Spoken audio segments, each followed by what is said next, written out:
Okay, so how do we start feeling our confident, worthy, and enough selves? So what's up for discussion today? So what we're going to talk about today is what it means to feel worthy. How do you realize that you are worthy? And ways to reclaim your confidence, self-worth, and feeling enough. So I give you a few tips throughout this webinar. So to start off with, I just want us to think about the idea that there are many words out there that describe how we feel about ourselves, and many words around how we think about ourselves and how we act towards ourselves. And after a while, all these words start to blend together, but a lot of them most certainly have different concepts, their own unique meanings, findings, and their purposes for those words. And to a degree, we need to make sure that, you know, if we're feeling in these places, we really need to explore them. And the words I'm talking about today are the self words. Excuse me. So words like self-esteem, self-compassion, self-acceptance, self-confidence, self-care, and so on. And obviously today we're talking about a lot to do with self-worth. And I think self-worth sort of is possibly one of the most important of them all, because I think when it comes to understanding your self-worth, a level of self-love comes with that, self-acceptance comes with that, self-respect comes with that, self-care comes with that. So I think self-worth is sort of the umbrella that can encompass all the self-words that are out there. So firstly, we're going to start off with, what does self-worth actually mean? So what does it mean to be worthy? So being worthy or feeling worthy, it's not something that you feel about others. It's simply about you being aware of yourself. It's about you and the self-respect that you have for yourself, and the way you value yourself, your time, your space, your life. It's about the inner peace that you hold in who you are and how you carry yourself throughout your days. So one of the quotes that I really like is a quote by Merriam-Webster, and it is she's quoted as defining self-worth as a feeling that you are a good person who deserves to be treated with respect. She's an accredited author, if you would like to look her up. She's done a lot of work with self-worth herself. Okay, so self-worth and self-value are certainly two terms that are interchangeable. When we think about the definition of self-worth, it means that you value yourself. But when you think about the term self-value, it means that you find yourself worthy.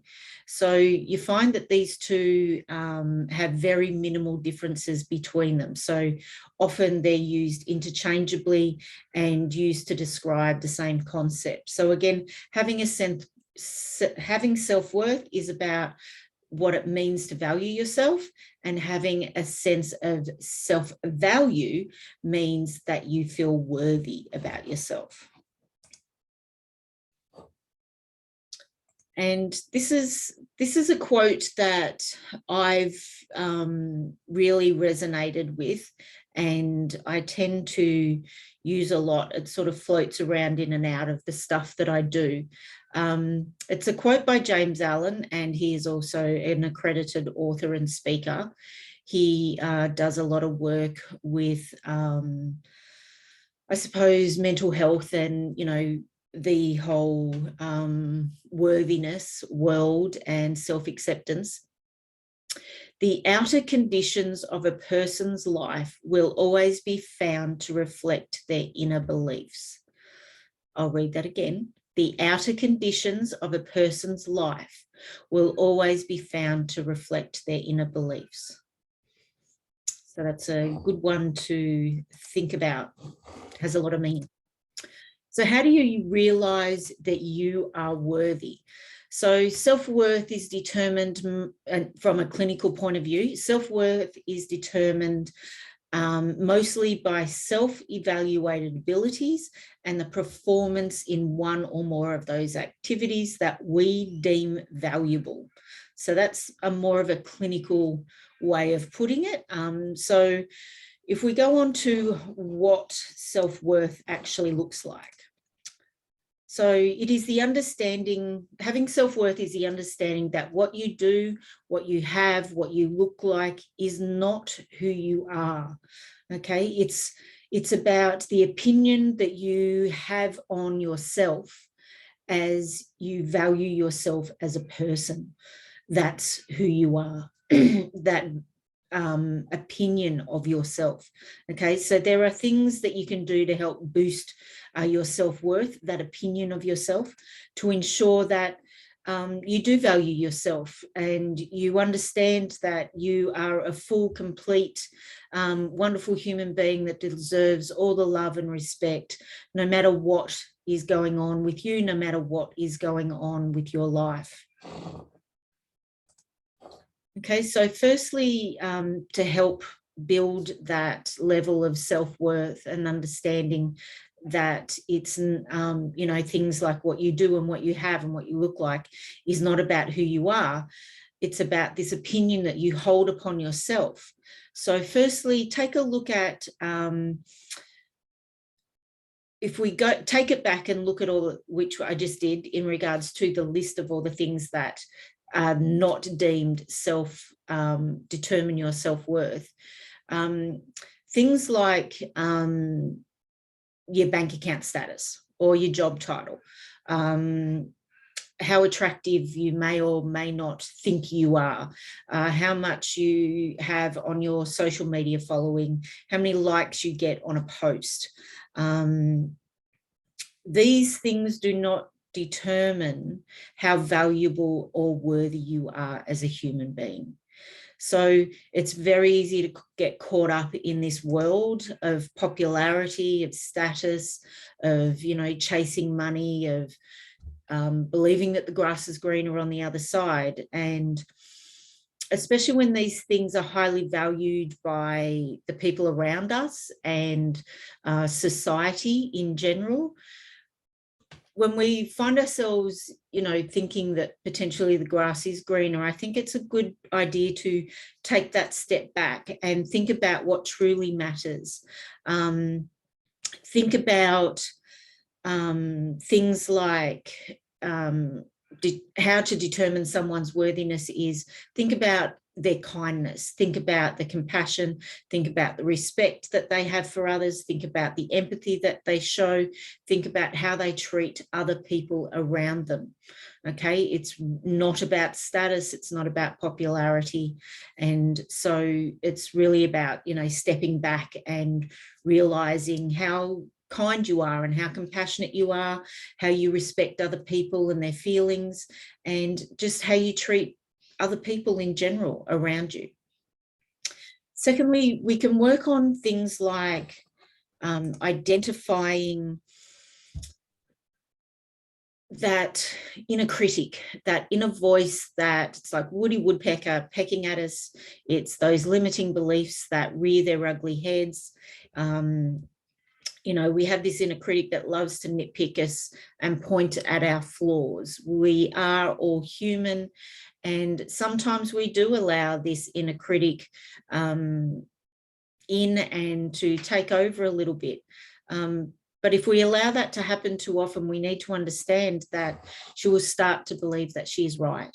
And this is where we need to start thinking about identifying, challenging, and really externalizing that critical inner voice. And we need to start asking things like, that moment that inner voice, that critical inner voice pops up, you need to pause for a moment and really say, is there any basis for that thought? You know, that fact that that inner critic is bringing up, is there any basis for it? Doesn't matter whether it's a kind thing or or not a kind thing. Doesn't matter whether she's telling you something that you need to know or don't need to know. You need to step back and just take a moment.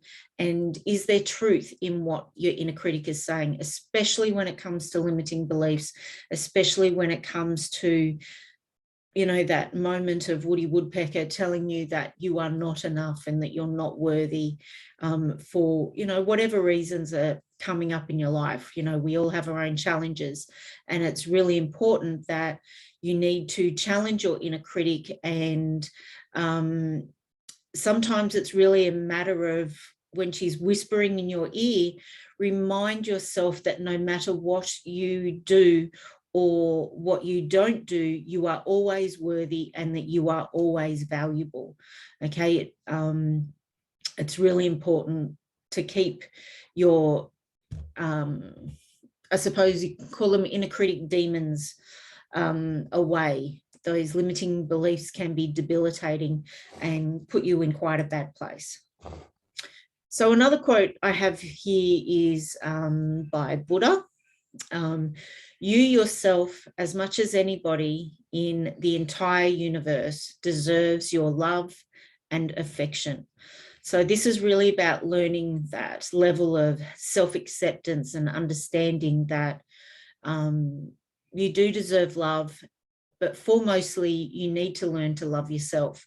And a lot of us struggle with that. Some of us can't even like ourselves, let alone love ourselves. So that's a journey in itself, to be able to actually stand there and say, you know what, I'm actually pretty cool with myself. I like myself. To then be able to, in time, translate that to I love myself. So it's really important to understand that you are fully deserving of your own love and affection.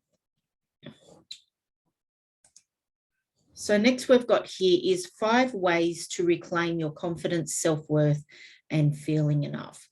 So the first one I've got here is increase your self-understanding. So this is an important activity of being able to build your self-worth and get you on the road to that, because we need to learn who we are and what we want before we can decide, you know, where we're going and whether or not we feel or deem that we are worthy enough. It's really about understanding yourself. We need to step back and really get to know who we are.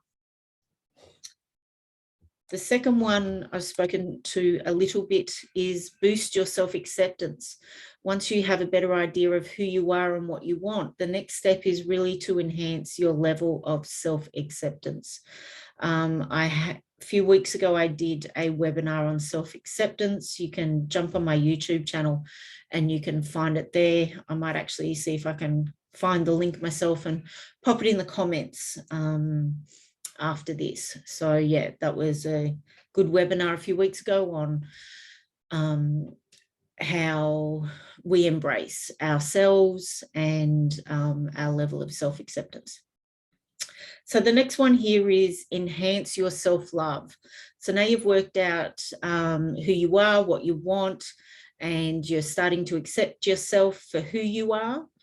You can begin to build that love and care for yourself. So you need to make it a goal to extend your your tolerance, your generosity, your compassion for yourself. We tend to, you know, get cranky at ourselves pretty easily. I think it's important that we develop a deeper tolerance for ourselves. We are all human, we are all infallible, and this is where that inner critic comes in and starts to bring us down if we allow it to. So we have to make sure that we have some resilience around that and some tolerance. So number 4, I've got recognize your self-worth. So once you understand, accept, and love yourself, you start to reach a point where you no longer depend on people, you know, like the external world. You no longer depend on accomplishments or other things that you thought were worthy of telling you that you were worthy. So this is the external world. You know, it's about your bank account, it's about your social media and all those external things that come in with that. So the fourth one is, you know, really start to realize that, you know, you're all good and you can deal with what you need to deal with, and, you know, let go of all the external factors that you thought once defined your self-worth. And number 5, take responsibility for yourself. So in this stage, it's really about practicing being responsible for yourself, your circumstances, and your problems. And I don't mean that in sort of any sort of bad way or anything, but taking accountability is a massive thing. It's a lot of people tend to blame others, shall I say, for what's happening to them. And, you know, it's really up to us. Every day we get up and it's our choice to put 2 feet on the ground and step forward, or we just lay down. And we've all faced diversity of some description in our lives where we've possibly even been to dark places, and we've all had to stand up and put 2 feet on the ground. And it's really about making sure that you can do that and practice that. And if you're having issues with that, please reach out. That's an important one. And so my final thoughts for the webinar, I start with a quote by Eleanor Roosevelt. Remember always that you not only have the right to be an individual, you have an obligation to be one. Be yourself, be your beautiful, lovable self, and understand that you are always worthy no matter what is going on in your life, and really start to tap into that self-acceptance and liking yourself. Let's start off with liking ourselves, and we turn that into, let's, you know, stand in the mirror and scream at it and just say, you know, I like myself. Talking to yourself in the mirror and making eye contact with yourself in the mirror, that can be a massive challenge for people, but it's a good place to start. So